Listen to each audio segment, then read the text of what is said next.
अल्लाहुम्मा सल्लि अला सय्यिदिना व मौलाना मुहम्मदिन व अला आलि सय्यिदिना व मौलाना मुहम्मदिन व बारिक व सल्लिम व सल्लि अलैहि। पारा नंबर 3 है जी, और शुरू करते हैं रकू नंबर 13 से। और जब फरिश्तों ने मरियम से कहा कि मरियम, खुदा ने तुमको बरगुज़ीदा किया है और पाक बनाया है और जहान की औरतों में मुंतखब किया है, मरियम अपने परवरदिगार की फरमाबरदारी करना और सजदा करना और रकू करने वालों के साथ रकू करना। ऐ मोहम्मद, ये बातें अखबार गैब में से हैं जो हम तुम्हारे पास भेजते हैं। और जब वो लोग अपने कलम बतौर कुरा डाल रहे थे कि मरियम का मुतकफ़िल कौन बने, तो तुम उनके पास नहीं थे और ना उस वक्त ही उनके पास थे जब वो आपस में झगड़ रहे थे। वो वक्त भी याद करने के लायक है जब फरिश्तों ने मरियम से कहा कि मरियम, खुदा तुमको अपनी तरफ से एक फ़ैज़ की बिशारत देता है जिसका नाम मसीह और मशहूर ईसा इब्ने मरियम होगा, और जो दुनिया और आखरत में बाआबरू और खुदा के ख़ासों में से होगा, और माँ की गोद में और बड़ी उम्र का होकर दोनों हालतों में लोगों से यकसां गुफ्तगू करेगा और नेकूकारों में होगा।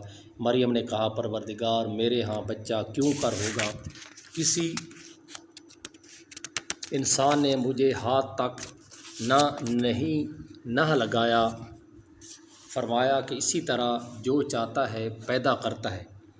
फरमाया इसी तरह जो खुदा चाहता है पैदा करता है।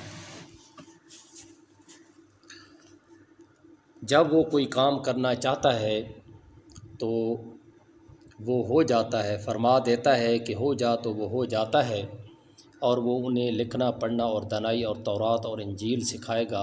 और ईसा बनी इसराइल की तरफ पैगंबर होकर जाएंगे और कहेंगे कि मैं तुम्हारे पास तुम्हारे परवरदिगार की तरफ से निशानी लेकर आया हूँ, वो ये कि तुम्हारे सामने मिट्टी की मूरत बशक्ल परिंद बनाता हूँ, फिर उसमें फूंक मारता हूँ तो वो खुदा के हुक्म से सचमुच जानवर हो जाता है, और अंधे और बर्स को तंदुरुस्त कर देता हूँ, और खुदा के हुक्म से मुर्दे में जान डाल देता हूँ, और जो कुछ तुम खा कर आते हो और जो अपने घरों में जमा कर रखते हो सब तुमको बता देता हूँ। अगर तुम साहिब ईमान हो तो इन बातों में तुम्हारे लिए कुदरत खुदा की निशानी है। और मुझसे पहले जो तौरात नाज़िल हुई थी उसकी तस्दीक भी करता हूँ, और मैं इसलिए भी आया हूँ कि बाज़ चीज़ें जो तुम पर हराम थी उनको तुम्हारे लिए हलाल कर दूँ, और मैं तो तुम्हारे परवरदिगार की तरफ से निशानी लेकर आया हूँ। तो खुदा से डरो और मेरा कहा मानो।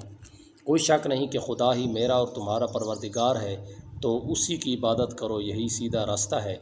जब ईसा ने उनकी तरफ से नाफरमानी और नियत कत्ल देखी तो कहने लगे कि कोई है जो खुदा का तरफदार और मेरा मददगार हो। हवारी बोले कि हम खुदा की तरफदार और आपके मददगार हैं। हम खुदा पर ईमान लाए और आप गवाह रहें कि हम फरमाबरदार हैं। ऐ परवरदिगार, जो किताब तूने नाजिल फरमाई है हम उस पर ईमान ले आए और तेरे पैगंबर के मुत्तबे हो चुके, तू हमको मानने वालों में लिख रख। और वो यानी यहूद कत्ल ईसा के बारे में एक चाल चलने और खुदा भी ईसा को बचाने के चाल चला।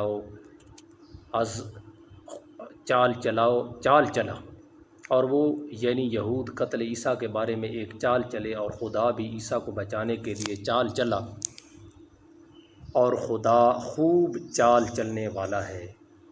सदक़ल्लाहु मौलाना अज़ीम। पारा नंबर 3 और रकू नंबर 14-13 तक हमने जो है मुकम्मल कर लिया है, बल्कि ये रकू नंबर 13 था, अल्हम्दुलिल्लाह हमने मुकम्मल कर लिया है।